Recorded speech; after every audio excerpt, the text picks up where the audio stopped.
Olá, bom dia. Eu espero que você esteja bem.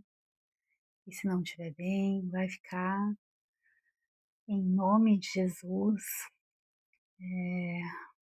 Vim aqui hoje para trazer uma palavra de reflexão nessa segunda-feira. Eu sempre trago palavras em que Deus fala comigo antes, e Deus tem falado comigo sobre essa palavra faz alguns dias. E não queria falar sobre ela ontem, então eu deixei para trazer hoje, segunda-feira, dia 3 de novembro de 2025, e essa palavra fala sobre do vale à vida, é o título. E vocês já devem estar imaginando que seja sobre Ezequiel 37, o vale de ossos secos, e é sobre isso mesmo que eu vim falar hoje. Então, vamos lá. Queria começar refletindo sobre Ezequiel 37, lá no verso 1 e 2, onde diz assim: Veio sobre mim a mão do Senhor, e o Senhor me levou em espírito, e me pôs no meio de um vale que estava cheio de ossos, e me fez andar ao redor deles. E eis que eram muito numerosos sobre a face do vale, e estavam sequíssimos. É, esse vale de ossos secos aqui, sobre o qual Deus deu visão para Ezequiel, fala muito sobre o povo de Deus que estava no exilado na Babilônia, sob o domínio ainda do reino da Babilônia, e era como um vale de ossos secos. Mas como tudo na Bíblia, a gente pode também fazer um paralelo com a nossa vida.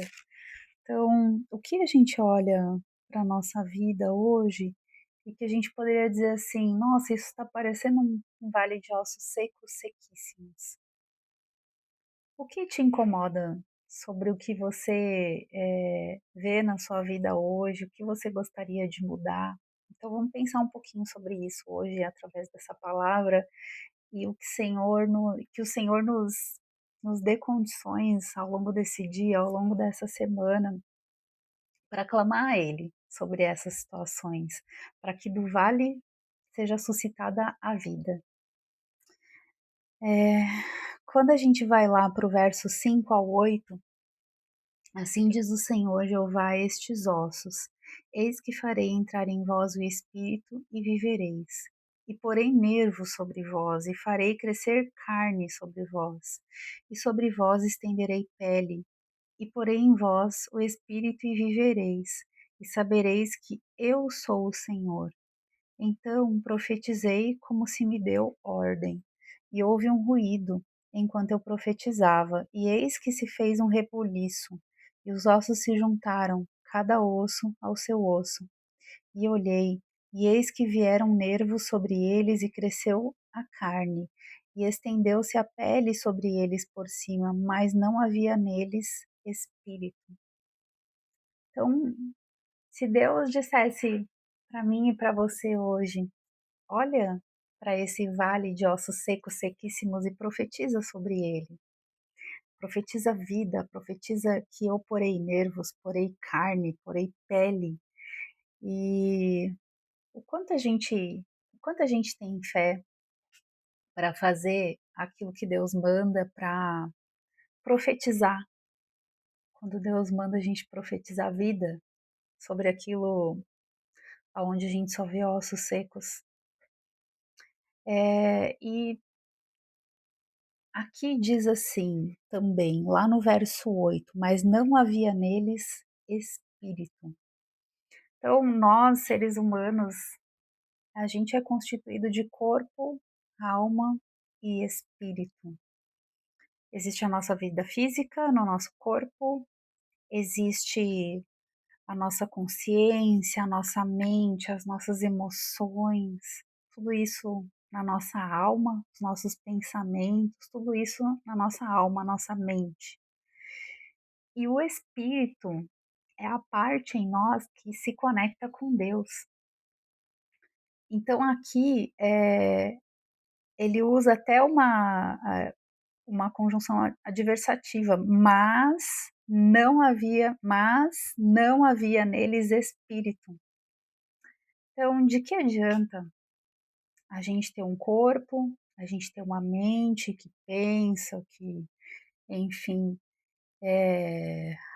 a gente ter sentimentos, ter emoções, se não houver em nós o Espírito de Deus, não há vida. Se não houver em nós o Espírito que se conecta com Deus, que é a nossa parte que verdadeiramente se conecta com Deus, não tem como haver vida em nós. Então, como tem sido a nossa vida nesses últimos dias? O quanto a gente tem buscado cuidar do nosso corpo, no sentido de ter uma boa alimentação, de fazer exercício físico, uma alimentação saudável, beber água, tomar os medicamentos e os suplementos que a gente precisa ingerir todos os dias. O quanto a gente tem também cuidado da nossa mente sobre aquilo que a gente pensa, aquilo que a gente sente, sobre as nossas emoções, o quanto a gente tem colocado diante do Senhor tudo isso todos os dias para que Ele nos limpe, para que Ele nos molde para uma nova vida, para que Ele nos levante. Então, assim, tem coisas que Deus faz por nós e tem coisas que nós mesmos temos que fazer.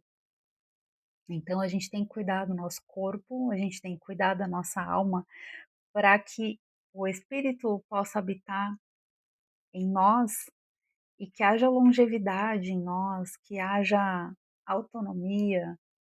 Então, eu fico pensando muito, a expectativa de vida hoje é tão elevada, eh, enfim, será que a gente quer viver muito tempo para alguém cuidar de nós? Ou a gente está cuidando desse corpo para a gente ter autonomia, para a gente conseguir ter uma mobilidade sobre esse corpo? Quem já lesionou uma parte do seu corpo sabe o quanto é difícil a reabilitação. Eu já tive que reabilitar o meu tornozelo, tenho prótese amarrando os meus ossos. E olha, a gente só vê a importância de uma parte do nosso corpo a hora que a gente perde aquela autonomia. Meu Deus do céu! Então cuide hoje, para que Deus possa te dar longevidade, uma vida longa, abençoada, mas que você seja ativo. Então, corpo, alma e espírito, a gente tem que cuidar desse conjunto, fazer a nossa parte também e profetizar para que o Senhor faça a parte dele. Deus entra como sobrenatural, para ele que ele nos dê saúde, enfim. E livramentos também. Hoje cedo eu tive um livramento que eu fiquei assim desacreditada enquanto eu tomava banho. Eu não vou contar aqui, mas foi algo muito sério, assim. E a hora que não aconteceu nada mais grave, eu falei assim: "Senhor, muito, muito obrigada". Foi um grande livramento. Enfim, glória a Deus por isso. E aí a gente vai lá para o verso 9 de Ezequiel 37, que diz assim: Ele me disse: Profetiza ao Espírito, profetiza ao Filho do Homem, e dize ao Espírito: Assim diz o Senhor Jeová: Vem dos quatro ventos ao Espírito e assopra sobre estes mortos, para que vivam. E profetizei como ele me deu ordem. Então o Espírito entrou neles e viveram, e se puseram em pé, um exército grande em extremo. Então a gente vê que aquele exército só se colocou de pé quando o Espírito foi posto neles. Então, o nosso espírito que se conecta com o Espírito de Deus, com o Espírito Santo. E aí, quando eu estava lendo essa parte, eu lembrei daquele trecho, daquele versículo que fala: Sem mim nada podeis fazer, que está lá em João, tá lá em João 15, no verso 5. Diz assim: Eu sou a videira, vós as varas. Quem está em mim e eu nele, este dá muito fruto, porque sem mim nada podereis fazer. E videira, videira, fruto, vida, árvore frutífera. Então, o nosso espírito. ele tem que estar conectado com o Espírito de Deus para que haja vida em nós e para que a gente possa dar frutos. Sem Deus, a gente não consegue fazer nada nessa vida. Então a gente tem que buscar a Deus todos os dias, a reconciliação com Ele, o perdão pelos nossos pecados, porque a gente falha tanto.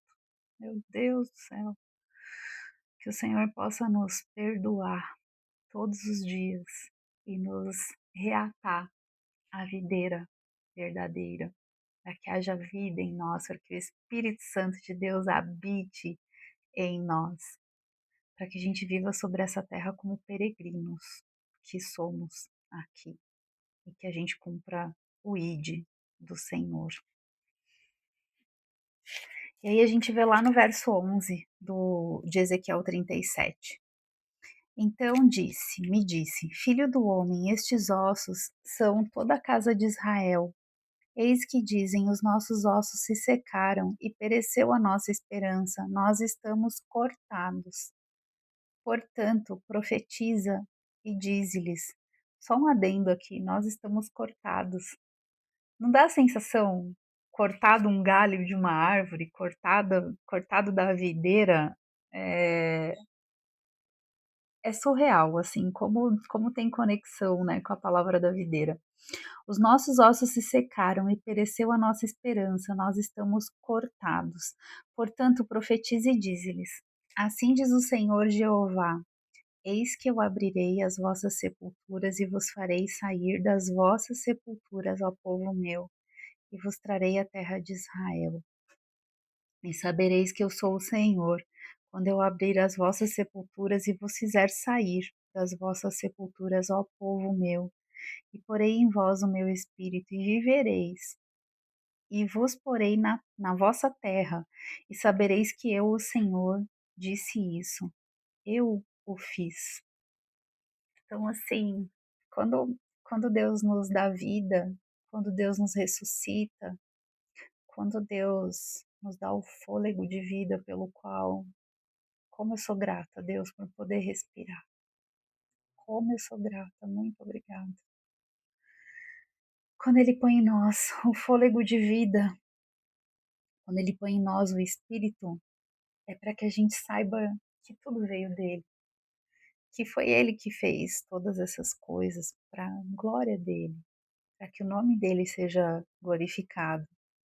Então saberão que Deus fez.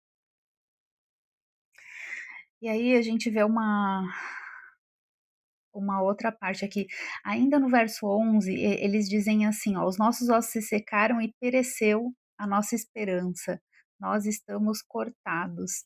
Isso refletia muito o que o povo de Deus sentia quando eles estavam lá no exílio da Babilônia, porque logo depois do fim do reinado de Salomão, onde o filho dele reinou, que foi Roboão, o povo não concordou muito, reivindicou algumas coisas para Roboão e ele não aceitou, então houve divisão entre o Reino do Norte e o Reino do Sul, Israel e Judá.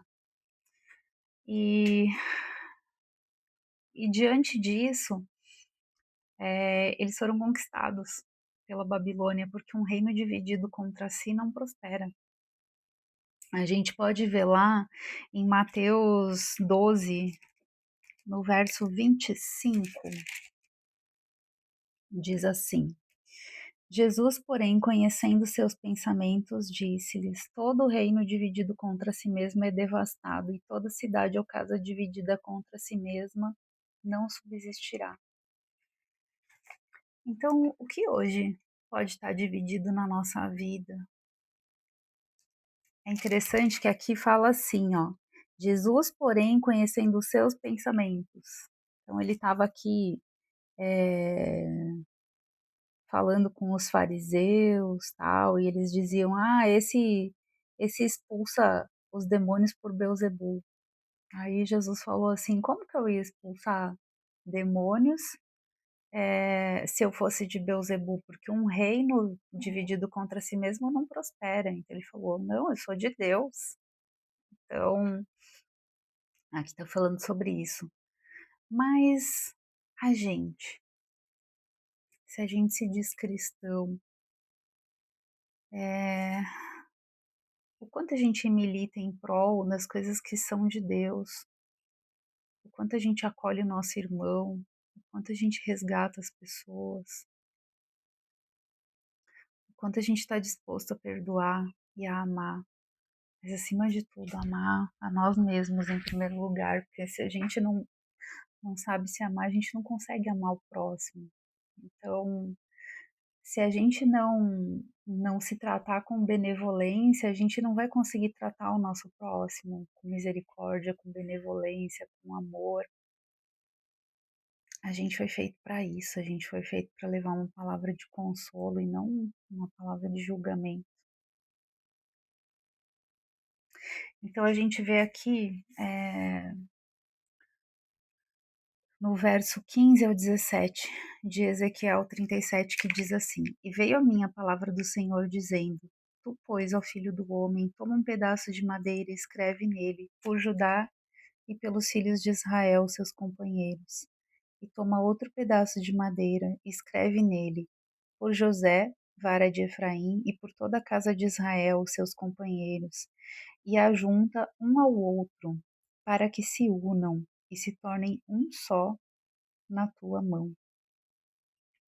Aqui, essa profecia que foi dada a Ezequiel para que ele profetizasse sobre aquele vale, sobre aquela visão do vale de ossos secos. Aqui Deus fala que ele juntaria as tribos do reino do norte, do reino do sul, que Deus não se alegra na divisão. O que tá dividido hoje na nossa vida? Longe de quem a gente está e que a gente gostaria de estar perto. É por falta de perdão? É por ressentimento? É por uma impossibilidade? Que a gente possa orar sobre isso, que a gente possa se abrir para viver a vontade de Deus, que é boa, perfeita e agradável. Que a gente possa orar pela restauração das famílias, pela restauração da nossa família, que a gente possa perdoar, que a gente possa fazer melhor do que todos que vieram antes de nós fizeram, que a gente possa ser a nossa melhor versão a cada dia, que a gente possa superar as nossas falhas e as nossas virtudes também, que a gente possa buscar melhorar. Então, aonde que há divisão na nossa vida? Será que existe divisão entre nós e os nossos sonhos?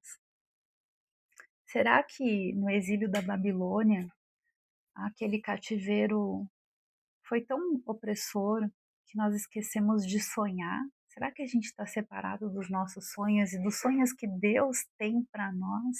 Será que nosso espírito está conectado com o Espírito de Deus para que a gente possa obter dele quais são os sonhos dele para a nossa vida e batalhar por isso? Então, o meu pedido diante de Deus hoje é que o Espírito Santo venha habitar nas nossas vidas e colocar a vida em nós para que a gente possa ter de Deus a ciência de quais são os sonhos de Deus para a nossa vida, o que a gente tem que fazer, quais são os passos que a gente tem que caminhar para cumprir a vontade dele sobre as nossas vidas, porque não há vida fora de Deus. Sem Deus, a gente não pode fazer nada, nada. E aí, a gente vê lá no verso 22 de Ezequiel 37, que diz assim: E deles farei uma nação na terra, nos montes de Israel, e um rei será rei de todos eles, e nunca mais serão duas nações. Nunca mais para o futuro se dividirão em dois reinos, e nunca mais se contaminarão com os seus ídolos, nem com as suas abominações, nem com as suas prevaricações. E os livrarei de todos os lugares de sua residência em que pecaram e os purificarei. Assim eles serão o meu povo e eu serei o seu Deus. O que tem nas nossas vidas que possa ser purificado pelo Senhor? Do que a gente precisa ser liberto?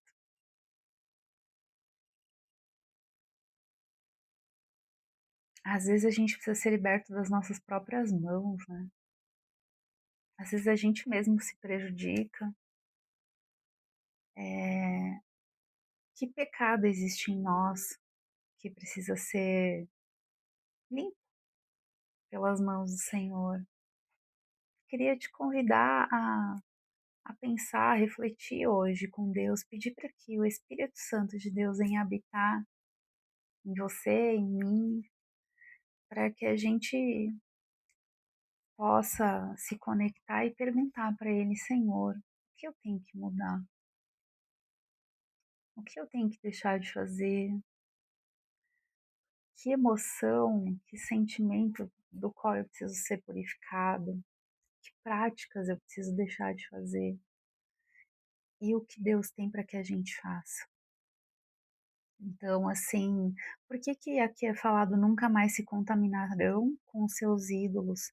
Porque a Babilônia tinha muito paganismo e o povo de Deus foi levado para lá em cativeiro. Então, a hora que os reinos se dividiram, eles se enfraqueceram e aí eles foram levados cativos para uma terra pagã. Difícil, né? Viver num lugar que não tem a ver com a nossa essência, com os nossos valores. A gente não consegue viver num lugar que se opõe aos nossos valores. E se a gente é obrigado a viver nesses lugares, aquilo causa muito sofrimento, muito. E aí a gente vê, existem condições, né? Existem condições para que Deus habite em nós, para que Ele esteja conosco. E aí lá no verso 26 fala assim: "E farei com eles um concerto de paz, e será um concerto perpétuo, e estabelecerei e os multiplicarei, e porei o meu santuário no meio deles para sempre. E o meu tabernáculo estará com eles, e eu serei o seu Deus, e eles serão o meu povo. E as nações saberão que eu sou o Senhor que santifico a Israel quando estiver no meu santuário no meio deles para sempre." Então, para que haja um concerto de paz sobre a nossa vida, para que a paz do Senhor esteja sobre a nossa vida, a gente precisa ser limpo todos os dias, todos os dias, que a gente precisa se colocar aos pés do Senhor e a gente precisa se arrepender das nossas falhas, dos nossos erros, dos nossos pecados. E a gente tem que se reconciliar com Deus. Esse concerto com Deus, esse concerto de paz é para cada dia da nossa vida, assim como o pão nosso de cada dia nos é dado. A gente tem que se colocar na presença do Senhor em humildade, reconhecer as nossas falhas, confessar as nossas falhas, erros e pecados e clamar pela misericórdia do Senhor, para que Ele nos alcance com o seu conserto e a sua paz.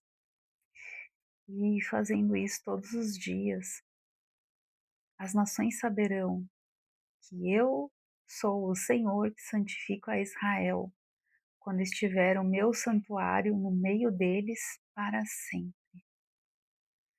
Como que saberão que eu sou o Senhor? Isso aqui também fala sobre cada um de nós, né? O santuário de Deus no nosso meio.